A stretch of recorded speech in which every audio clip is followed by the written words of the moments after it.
What's going on, guys? Mush back at it with another video. Got a couple of things to talk about, including Valve possibly working on a handheld Steam console. We'll talk about that. I have some things to say about that. And E3 is coming up next month, and the Xbox and Bethesda E3 2021 showcase will reportedly take place on June 13th. Obviously, Xbox is directly related to PC now because all their games are coming to PC. Same with Bethesda because now they are owned by Microsoft.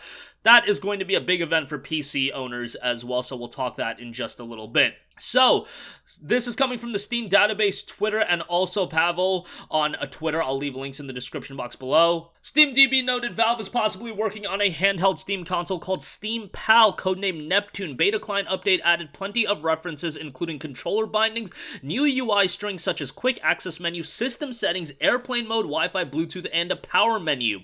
This would be a handheld console, and going back to May 11th, Gabe Newell teased either Valve or Steam games coming to consoles in the calendar year, and also talked about the fact that we'll get an idea of Steam games coming to consoles and Valve games coming to consoles later in the year, so a handheld device also being created would be an interesting development. Now, I don't know about Steam and Valve creating something outside of, the Steam platform. I think the Steam platform's fantastic. I'm sure a lot of you guys remember Steam machines, and those were not long for this world. I actually have a Steam machine. Looking in my closet right now, yes, there's a Steam machine somewhere buried beneath a bunch of stuff in my closet. I remember using the Steam machine, and I liked the layout of it. I wasn't big on the Steam controller. I was not a big fan of that. I understand that you have to do something like that to get, keyboard and mouse only games to work on a console, but yeah, I was not a big fan of that controller. Unfortunately, that kind of died out, and the idea of a Steam console and a Steam handheld device, that would be interesting. I mean, taking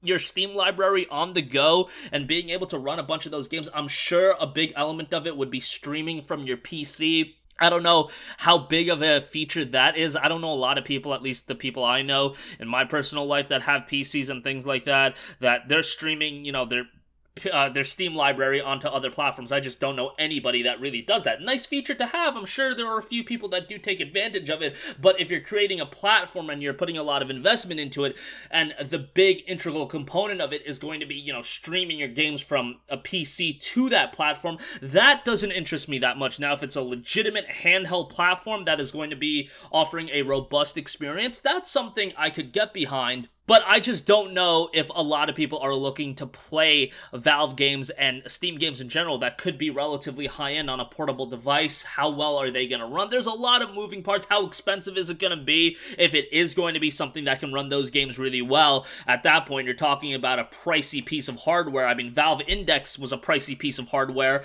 and while it's a fantastic VR unit, $1,000 is just not something feasible for a lot of people to pay, and if a handheld console is around, north of $500 even, I mean, you're just going to compare it to other handheld devices, and it's going to be a bit of a hard sell, but hey, Index has been selling very, very well. And I'm sure if something like this, initially it'll sell very well, but it all comes down to support and how people enjoy the platform, so we'll see how that shakes out. Okay, that's probably going to be later on in 2021, we hear more about that. However, Xbox and Bethesda E3 2021, they're going to be there in full force, and their event is reportedly going to take place on June 13th. Now, this is obviously very relevant for PC owners as well. Even if you don't have an Xbox, if you have a PC, Xbox games are coming to Game Pass, they're coming to Steam. We're talking about Fable, we're talking about all those games that Microsoft is working on. Halo Infinite, whether or not they're working on a new Gears, Hellblade Senua's Sacrifice 2, I believe it's just called Hellblade 2, but you guys get the idea. All the Bethesda games,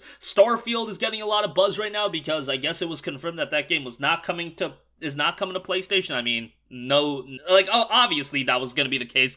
Microsoft spent like $7.5 billion or $7.2 billion on Bethesda. They're not just about to just willy-nilly start releasing those games on other platforms, competing platforms at that, unless an incredible deal was able to be worked out between Sony and Microsoft, and I just don't think that was going to happen. Elder Scrolls 6 is obviously still on the table. I just think that is so far away. Arcane's got Deathloop coming out, but that's going to be a PlayStation timed exclusive, whatever Machine Games is working on. There's Ghostwire Tokyo, I believe it's called. Yeah, Ghostwire Tokyo. That looks pretty good. And we'll probably be hearing more announcements. Microsoft's got some studios under their belt. Is there going to be any more acquisitions? That's been one of Microsoft's big things going forward, where they're just acquiring these studios and essentially locking out other platforms from playing those games. But hey, they're coming to PC, so all you guys are going to be able to play it. So that's quite nice. And they're really trying to up the value of Xbox Game Pass, and I think Game Pass is already a tremendous deal, but when it's going to be taken to the next level is when Microsoft is actually putting out new games, like you're talking the Fables, the Halo Infinites of the world, the Hellblade 2s of the world, the Bethesda titles of the world. When those are added to Xbox Game Pass day one, it is going to be taken to another level, and the value is going to exponentially increase. Hopefully, that doesn't mean the price exponentially increases. Thankfully, I have still a year or two left on my Game Pass subscription that, I gimmicked when it first went live on PC, and you were able to gimmick it and get a bunch of years really, really cheap. They readily do deals that are like 3 months, get 3 months for just $1. So obviously, they're just trying to bring people into the fold. That's essentially how subscription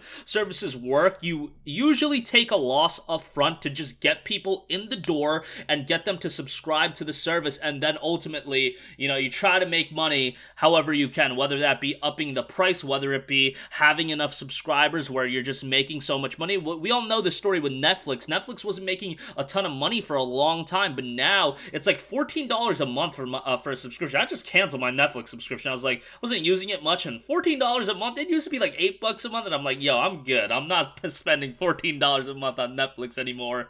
And that's really going to be the issue going forward with this subscription model that we're going forward with. I mean, it obviously started with like television and movies and media and things like that. When Netflix happened, then you had Hulu, Disney, ESPN Plus, you have all the sports services.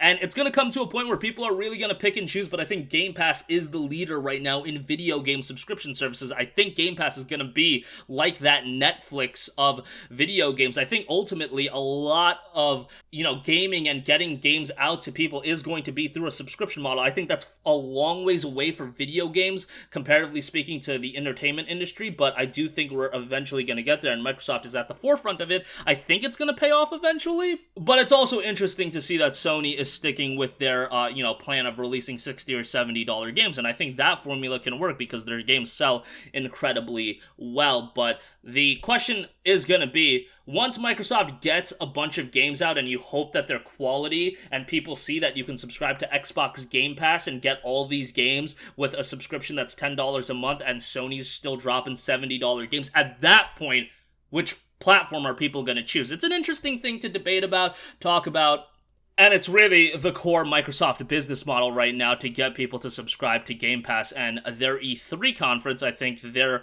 prerogative should be, hey, we got to get first-party titles out. We got to get these release dates for these first-party titles, and we got to announce them that they're coming to Game Pass, and they're going to be coming relatively soon. No more of this year and a half. Halo Infinite's already been delayed to hell and back. You really got to start getting these games out, so hopefully we hear more about that at E3. But that's going to wrap up this one. What would you guys think about a Steam portable device? Would you guys check it out, and what would be the max price you would pay for it? Let's say it's relatively high-end, and it could run games that are coming out, and what would you pay for it? And then also, Xbox and Bethesda E3 21 showcase, June 13th. Definitely be on lock for that. That's going to be a big event if you're even just a PC exclusive consumer. That's going to wrap up this one. If you guys have a request for a future video, leave that in the comment section down below, and I will catch you guys in the next one. Peace out.